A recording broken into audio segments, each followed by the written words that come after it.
PCC ప్రతినిధులు నిన్నటి రోజున మా ఇంటికి వచ్చి కాంగ్రెస్ పార్టీలోకి రావాలని వారు ఆహ్వానించడం జరిగింది. అయితే నేను నా శ్రేయోభిలాషులతోని, నా మద్దతుదారులతోని, నా కార్యకర్తలతో మాట్లాడిన తర్వాతనే నిర్ణయం ప్రకటిస్తానని నేను చెప్పడం జరిగింది. అందులో భాగంగానే ఈరోజు స్టేషన్ గన్పౌల్ నియోజకవర్గానికి సంబంధించిన గత 30 సంవత్సరాలుగా నా రాజకీయ ప్రస్థానంలో నాతో కలిసి నడిచిన ముఖ్యులను, ప్రజాప్రతినిధులను, కార్యకర్తలను ఈరోజు కొంతమందిని, అందరినీ ఆహ్వానించలేకపోయినాం. షార్ట్ టైం ఉన్నది కాబట్టి అందరికీ చెప్పలేకపోయినాం. కానీ తెలుసుకొని చాలామంది వచ్చారు. ఊహించిన దానికంటే ఎక్కువ మంది వచ్చారు. దాదాపు ఒక 1000 మంది వరకు ఇవాళ ప్రతినిధులు, అందరూ కూడా ప్రతినిధులే పాల్గొన్నారు. వాళ్ళందరూ కూడా ఏకగ్రీవంగా ఒక మాట చెప్పారు. ప్రస్తుత రాజకీయ పరిస్థితులలో మీరు ఏ నిర్ణయం తీసుకున్నా మీ వెంట మేము ఉంటామని ఒక గట్టి భరోసా నాకు వాళ్ళు ఇచ్చారు. వాళ్ళందరికీ కూడా నేను హృదయపూర్వకంగా కృతజ్ఞతలు తెలియజేసుకుంటున్నా. నేను ఈరోజు సాయంకాలం 4 గంటల ప్రాంతంలో కానీ 5 గంటల ప్రాంతంలో కానీ విలేకరుల సమావేశాన్ని ప్రత్యేకంగా పెట్టి అన్ని విషయాలు వివరంగా చెప్తాను. Thank you sir. ఎప్పుడు చేరుతున్నారు సార్?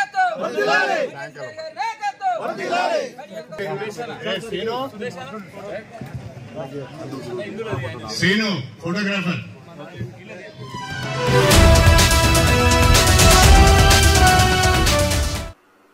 అయ్యా కోమరెడ్డి వెంకరెడ్డి గారు,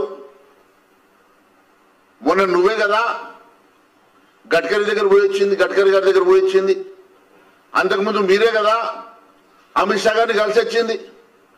నేను సిద్ధంగా ఉన్నా, ఆ షిండే పాత్ర పోషించడానికి సిద్ధంగా ఉన్నా అని చెప్తావు కదా. నీ మీద విశ్వాసం లేక ఆ షిండే పాత్ర మేము మీకు ఇస్తలేము. నువ్వు ఈరోజు మా ఎమ్మెల్యేల గురించి మాట్లాడేదని చెప్పి నేను ప్రశ్నిస్తున్నా. టచ్లో ఉన్నది నువ్వు, మా హైకమాండ్తో టచ్లో ఉన్నది నువ్వు. నీలాంటి వాళ్ళు 5గురు ఉన్నారు మాకు, నీలాంటి 5గురు మంత్రులు మాకు టచ్లో ఉన్నారు. అయినప్పటికీ కూడా మేము చాలా హుందాగా ప్రజాస్వామ్యాన్ని గౌరవిస్తున్నాం. కాబట్టి గ్రామ పంచాయతీల్లో కార్మికులకు పెండింగ్లో ఉన్న వేతనాలను వెంటనే విడుదల చేయాలని చెప్పేసి ప్రధానంగా డిమాండ్ చేస్తూ తెలంగాణ ప్రగతిశీల గ్రామ పంచాయతీ వర్కర్స్ యూనియన్ IFTU ఆధ్వర్యంలో ఈరోజు రాష్ట్ర వ్యాప్తంగా ఎంపీడీఓలకు వినతిపత్రాలు ఇవ్వాలని చెప్పేసి రాష్ట్ర కమిటీ పిలుపులో భాగంగా మోపాల్ మండల కేంద్రంలో ఎంపీడీఓ కార్యాలయంలో ఎంపీడీఓ గారికి వినతిపత్రం ఇవ్వడం జరిగింది. ఈ సందర్భంగా మేము ప్రభుత్వాన్ని డిమాండ్ చేస్తా ఉన్నాం. ఈరోజు గ్రామ పంచాయతీ కార్మికులకు ఇప్పటికే అతి తక్కువ వేతనాలు చెల్లిస్తా ఉన్నది ఈ ప్రభుత్వం. వాళ్ళకి వేతనాలు పెంచట్లేదు.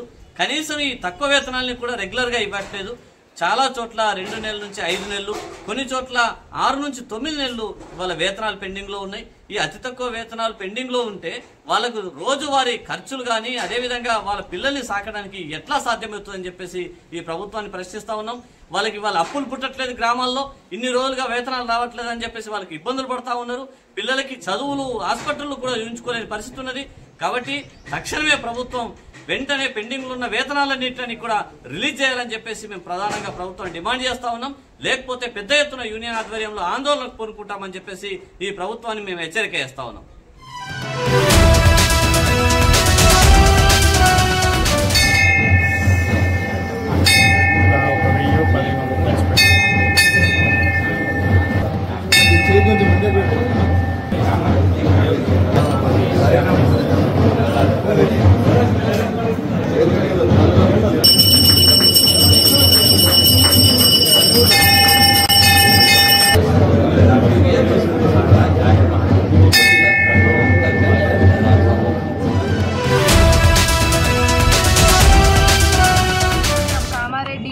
అవిశ్వాసంని సక్సెస్ఫుల్ చేసి ఇప్పుడే బయటకు రావడం జరిగింది.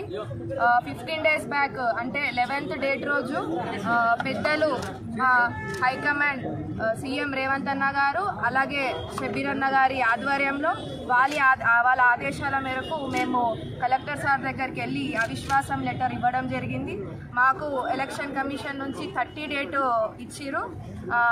దాన్ని మేము చట్టపరంగానే మేము రూల్స్ కూడా ఫాలో అయ్యి మరి ఈరోజు 30 రోజు 11 o'clockకి మీటింగ్ ఉంది అనగానే మేము అందరం కౌన్సిలర్స్ 27 మెంబర్స్ కాంగ్రెస్ నుంచి అలాగే 10 మెంబర్స్ బీఆర్ఎస్ నుంచి ఇక్కడికి రావడం జరిగింది.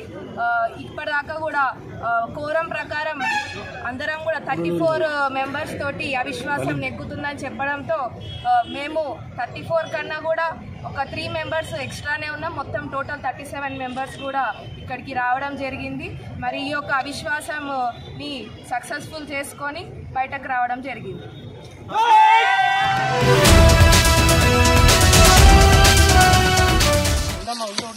ఆగదు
అన్న కొంచెం ప్లీజ్